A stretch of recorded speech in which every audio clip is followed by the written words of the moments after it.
Hey, I'm back, and it occurred to me I should go into a little bit more detail about the burning of macronutrients, protein, fat, and carbs, used as fuel in the cell. Remember, they're oxidized. There's this oxidation going on, and that produces energy so the cell can do its job or do its work. And there's nothing you have to do except put in the right fuel, and that cell, if everything else is equal, should do its job or work, produce enough energy to do its job or work. So if it's a brain cell or a heart cell or whatever it is, it'll do good, well. Now, wouldn't you be healthier? Does it make sense that you'd be a lot healthier if the fuel mixture was right? Well, what I'm going to tell you now will add a little bit more light to this whole thing.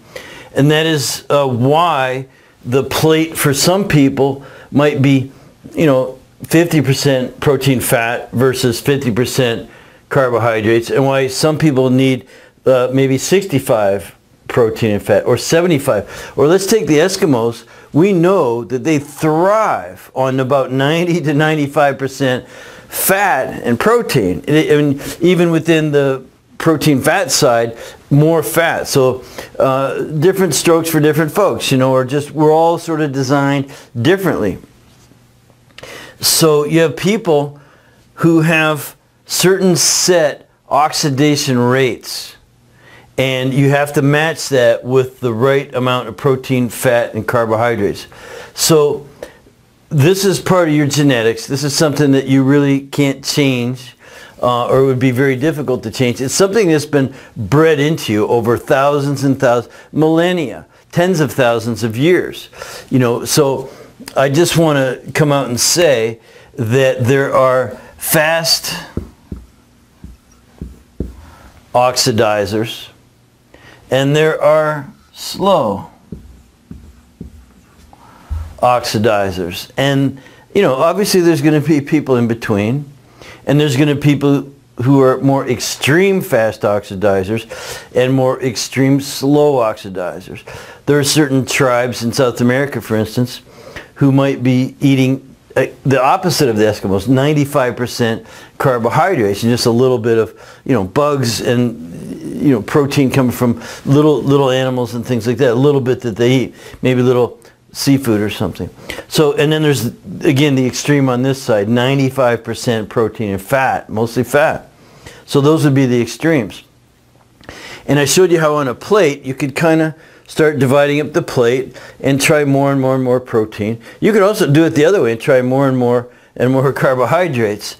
So we have this fast and slow.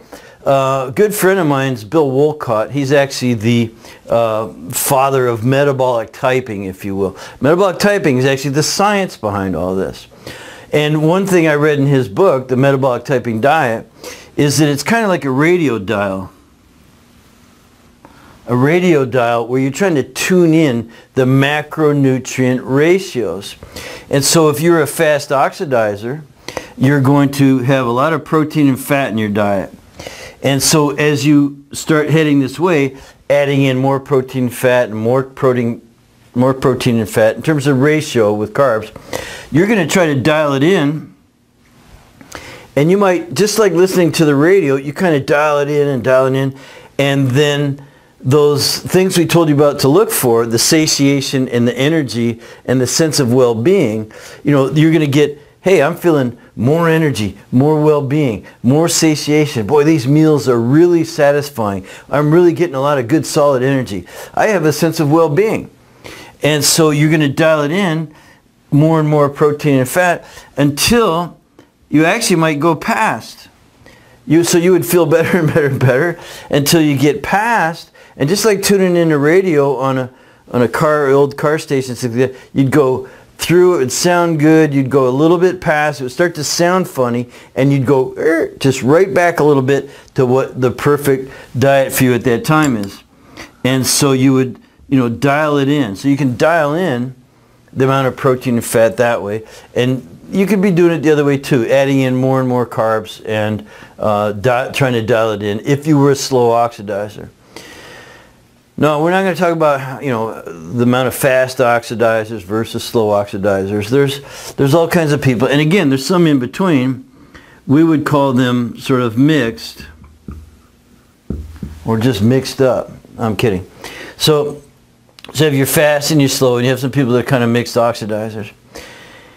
And one more little explanation that might help you out here is, let's say you have, you're trying to balance, that's like a balancing beam, that's the fulcrum. So you're trying to keep this in balance. You're trying to balance out your oxidative rate. So this fuel oxidizes at a certain rate. I'll put a question mark here. If you get the fuel mixture right, it means you're going to get the rate of oxidization right, and that's how you're going to produce the most energy and get the job and work done of that cell. So rate becomes real important. So if you're a fast oxidizer, what kind of fuel would you need to burn? You'd actually need to burn the slowest kind of food.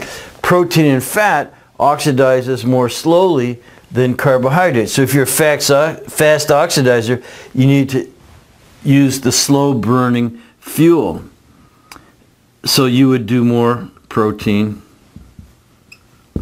and fat, which burn slowly. Because you're a fast oxidizer, you need to equalize there. And the same thing here, slow oxidizers, they need fast burning fuel. Carbs. Sorry about that. So carbs burn quickly. Now, so that's good for a slow oxidizer. If you give, let's just go back to the Eskimo example for a minute. Now, what do you think they are, fast or slow? Eskimos are very fast oxidizers. We just call them fast oxidizers. So they need slow burning fuel. If you were to give them too much carbs, you put a lot of carbs over here, you're going to upset the apple cart. They're going to be starving. Matter of fact, in Eskimo, you could give them plates and plates full, bowls and bowls full of the most wonderfully nutritious and highest quality vegetables and fruit. And because he would just burn it up. You know, he's a fast oxidizer. He's going to burn it up. It'd be like putting paper on a bonfire. And that person would have no energy. So if you are leaning towards fast oxidizer and you're eating too much carbs, you're not going to get the right rate of oxidization. You're not going to produce high quality energy. So we might just say rate and quality.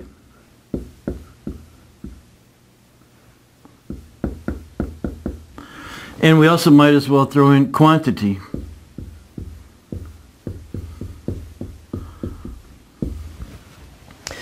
So if you don't eat the right proportion of protein and fat versus carbohydrate based on your genetic oxidative rate, you will not produce energy. Your fuel that fuel will not produce energy at the right rate or the right quality or the right quantity, and your cells won't do their job or do their work very well. So I hope that adds a little bit of clarity to the previous little video where we just talked about, you know, having protein and fat on a plate and that sort of thing.